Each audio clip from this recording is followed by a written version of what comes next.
Kilig ang hatid ng short beach vacation ni Kylene Alcantara at Kobe Paras. Mas naging meaningful pa ito lalo't kasama nila ang mga taong malapit sa kanila.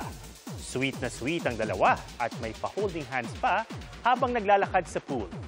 Ayon kay Kobe, naging mas espesyal ang trip na ito dahil kasama niya si Kylene.